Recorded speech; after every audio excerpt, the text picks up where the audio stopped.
What's up guys? Kumusta kayo? It's me again, Joseph Kate. So for today's video guys, let's talk about following up BDO credit card application. So kapag nag-apply kayo, paano nga ba i-follow up para malaman nyo guys if ito ba ay approve or di kaya ito ba ay cancelled. So ngayon, kailangan mo i-check or i-follow up yun para alam mo kung may aasahan ka pa bang approval or wala na. So nag-expect kayo na ng text message ng approval, yun pala, canceled na siya. Kaya naman yung gawin nyo is i-follow up nyo siya or i-check ninyo yung status ng BDO credit card application ninyo. Yun yung i-share ko sa vlog na ito. Pero bago yun, nais mo na kitang imbitahan na mag-subscribe sa YouTube channel ko kung bago ka pa lang kasi marami pa akong i-share ng mga tutorials, knowledge, and experience of mine in the future. Kaya naman huwag niyong kalimutan mag-subscribe para updated kayo lagi sa mga vlogs na i-upload ko. Yun lang po at sobrang maraming salamat po. So as you can see guys, ito. To follow up on your BDO credit card application, use the online status checker with your reference number. Reference number. Kasi guys, di ba, pag nag-apply kayo, tapos natapos na yung application, complete application na kumbaga, bibigyan kayo ng reference number. Which is, yun yung kailangan yung itago, kailangan yung pangalagaan yun, i-screenshot nyo siya kung via online kayo nag-apply kasi yun yung gagamitin nyo sa online status checker ni BDO credit card application.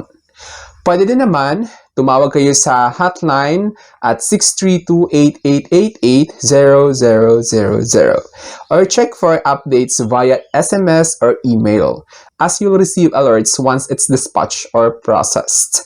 So, pwede rin naman guys, check nyo yung registered. So, pag sinabing email or SMS, dun yan isi-send sa registered mobile number ninyo.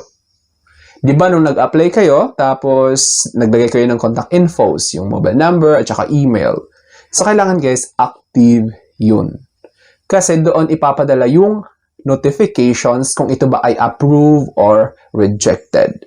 Ngayon, kung wala kayong nare-receive na notification via text message or email, maybe it's the right time na pumunta kayo sa BDO online checker to check the status of your BDO credit card application. So, here are the common ways to know if ito ba ay approved or rejected or di kaya cancelled. So, una is online application status checker. So, sa website ni BDO guys, ito, nandito yung BDO online website kung saan nandun yung credit card checker, status checker, kumbaga. I-link ko na lang sa description guys para kayo na pumunta doon. Tapos, check nyo na lang. So, go to BDO credit card application status page which is apply.bdo.com.ph/credit-cards-status then /. So, mahirap siya guys pag tinype ninyo. Kaya naman yung dapat nyo gawin is pumunta na lang kayo sa description ng vlog na ito at ililink ko na lang kayo.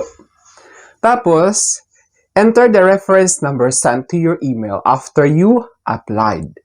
Tulad na sabi ko kanina, nung nag-apply kayo, di ba, pinalagay yung email address, tsaka yung contact number ninyo, yung mobile number, papadalang kayo ng reference number doon, which is yun yung kailangan dito para ma-check yung status of application ninyo sa BDO credit card. Pangatlo is, you can also check if you have an existing application to continue or check status and apply.bdo.com.ph/card. So, pwede nyo rin ma-check guys kung mayroon kayong pending or kumbaga existing application na hindi pa na-approve. So, pwede nyo i-check dito sa website na ito. Ililink ko na lang din ito sa description para hindi nyo na kailangan pumunta sa kung saan-saan. I-click nyo na lang ito. Legit naman ito guys kasi galing ito mismo sa BDO official website.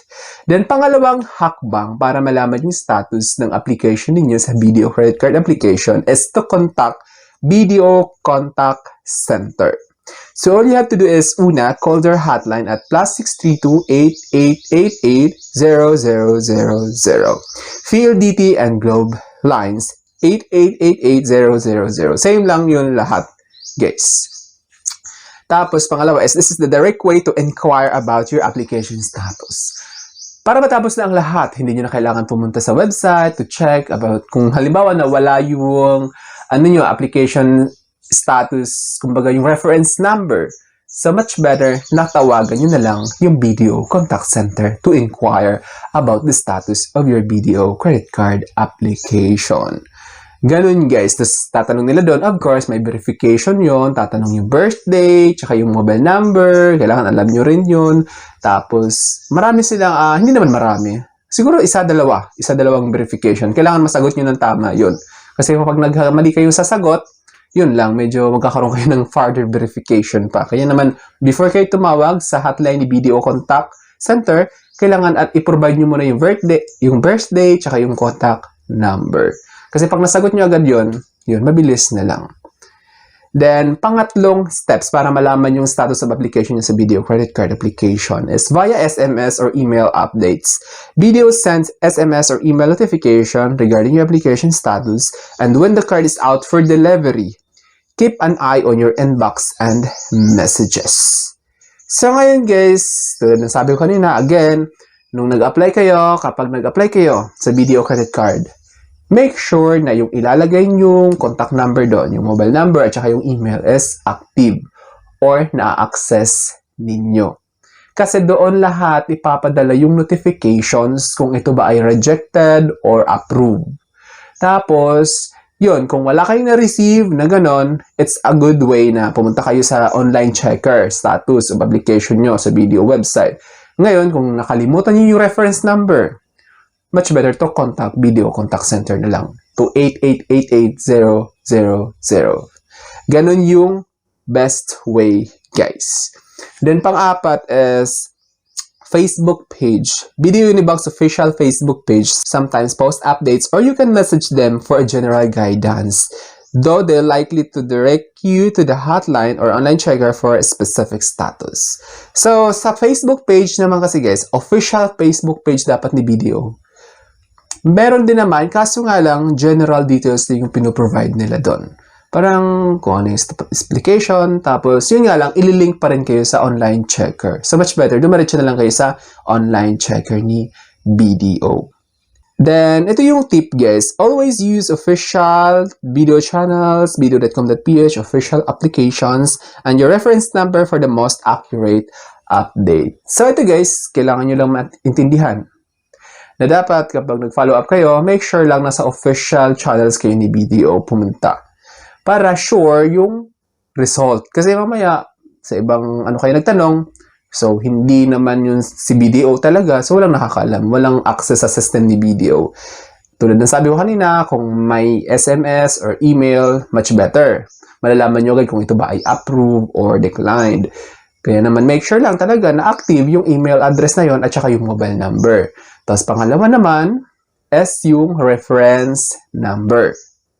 Make sure lang guys talaga na yung reference number after you applied, natapos yung application nyo, is itabi ninyo.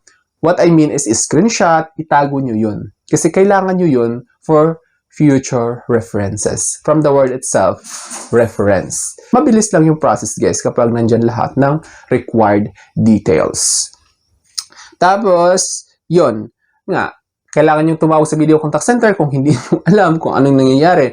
Wala yung mobile number, wala yung contact number, di ba? Tapos yung reference number, tumawag na lang kayo sa BDO Contact Center diretso. Tapos yun, i-provide nyo lang yung required details na hinanap nila kasi magkakandak sila ng verification process at kailangan mong masagot ng tama yun. Kasi pag mali, mag-another verification yun at medyo matatagalan yung process. Kailangan handa kayo sa itatanong ni BDO Customer Service Representative regarding verification.